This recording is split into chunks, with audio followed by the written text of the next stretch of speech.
오늘 우리가 함께 나눌 이야기는요, 정말 놀라운 한 남자에 대한 겁니다. 세상 화려한 궁궐에 살던 사람이요, 완전히 무너져버린 도시를 다시 세운 이야기인데요. 근데 진짜 신기한 건 이 거대한 프로젝트가 어떤 치밀한 계획에서 시작된 게 아니라는 거예요. 바로 한 번의 간절한 기도에서 모든 게 시작됐습니다. 그래서 오늘 우리가 함께 던져볼 질문이 바로 이겁니다.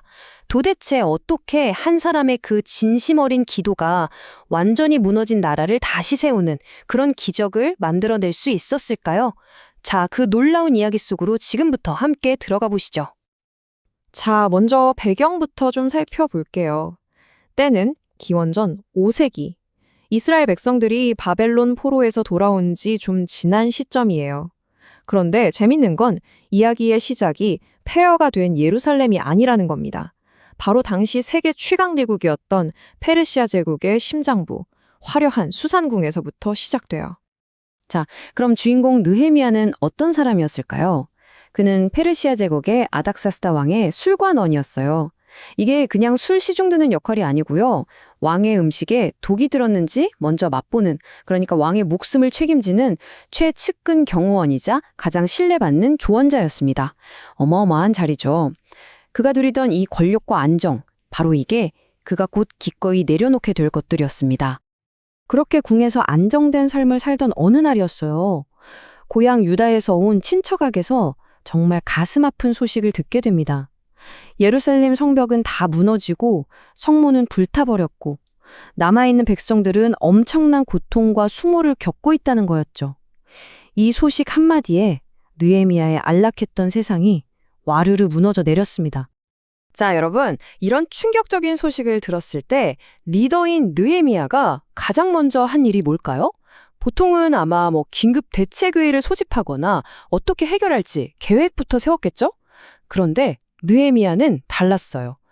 그의 첫 번째 행동은요, 계획을 세우는 게 아니라 모든 걸 멈추고 금식하면서 하나님 앞에 엎드려 기도하는 거였습니다. 그의 기도를 들여다보면요, 정말 놀라운 점이 하나 있어요. 그는 저 백성들이 잘못해서 저렇게 됐지라고 남 탓을 하거나 판단하지 않아요. 오히려 이렇게 기도합니다. 나와 내 아버지의 집이 범죄했습니다. 라고요. 공동체의 아픔을 바로 자신의 아픔으로 끌어안는 거죠. 이게 바로 진짜 리더의 모습 아닐까요? 이 겸손함과 책임감 말이에요. 그리고 여기서 느헤미야 기도의 진짜 핵심이 드러납니다. 그의 기도는 그냥 감정적으로 하나님 너무 힘들어요 도와주세요 하는 그런 막연한 호소가 아니었어요. 아주 전략적이었죠. 바로 하나님이 예전에 하셨던 약속, 신명기에 기록된 그 말씀을 딱 붙들고 기도한 거예요.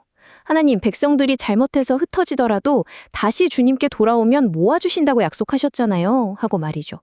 하나님의 변치 않는 약속에 근거해서 기도한 겁니다. 자, 이제 조용히 기도하던 골방에서 나와서 아주 그냥 심장이 쫄깃해지는 행동의 무대로 한번 넘어가 보겠습니다. 과연 그의 믿음이 어떻게 거대한 위험을 감수하는 용기로 바뀌었는지 한번 지켜보시죠. 바로 이 장면이 이야기의 클라이맥스 중 하나입니다. 여러분, 그 당시 왕 앞에서 얼굴에 수심이 가득한 건요, 나 너한테 불만 있다는 뜻으로 비춰져서 목숨이 위험할 수도 있는 행동이었어요. 그런데 느헤미야는 슬픈 얼굴로 왕 앞에 나아갑니다. 그러자 왕이 먼저 묻죠. 무슨 일이냐고요. 바로 이 순간 하나님께서 왕의 마음을 움직이신 겁니다. 느헤미야가 용기를 내서 자기 소원을 말하자 왕이 허락해 주는데 이건 그냥 왕의 친절함이 아니었어요. 느헤미야의 기도에 대한 정말 명백한 응답이었던 거죠. 자, 그렇게 왕의 전폭적인 지지를 받고 예루살렘에 도착했어요. 도착하자마자 여러분, 저와 함께 성벽을 재건합시다 하고 외쳤을까요? 아니요. 그는 밤에 몰래 혼자서 무너진 성벽을 샅샅이 둘러봅니다. 우리가 마주한 문제가 정확히 뭔지, 얼마나 심각한지 자기 눈으로 직접 확인하는 거죠. 이게 바로 무작정 달려들기 전에 신중하게 상황을 파악하는 정말 지혜로운 리더의 모습입니다. 자, 이제 드디어 거대한 성벽 재건 프로젝트가 시작됩니다. 하지만 좋은 일에는 늘 방해꾼이 나타나는 법이죠? 이들을 막으려는 적들이 바로 등장하면서 이야기는 다시 한번 긴장감 속으로 빠져듭니다.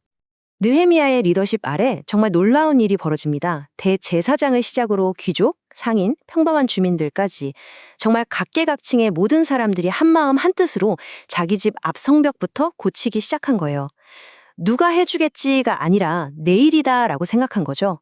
이 제거는 한 명의 영웅이 아니라 공동체 모두의 과업이었습니다. 그런데 이 모습을 아주 안이 꼽게 지켜보는 사람들이 있었습니다. 바로 주변 지역의 실세들이었죠. 호론 사람 산발랏, 암몬 사람 도비야, 아라비아 사람 게셈.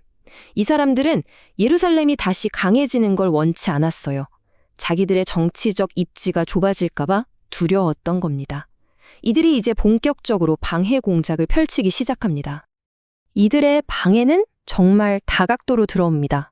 처음에는 척가지 성벽, 여우 한 마리만 올라가도 무너지겠다 하고 비웃으면서 조롱을 하다가 이게 안 통하니까 아예 군대를 동원해서 쳐들어오려는 음모까지 꾸밉니다. 그런데 진짜 문제는 밖이 아니라 안에서도 터졌어요.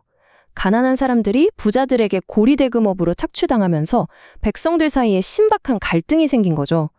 와, 정말 밖에서는 적들이, 안에서는 분열이, 그야말로 총체적 난국이었습니다. 이 위기를 느헤미야는 어떻게 돌파했을까요? 바로 이 지점에서 우리는 느헤미야 리더십의 진정한 하이라이트를 보게 됩니다. 바로 믿음과 행동의 완벽한 균형이죠.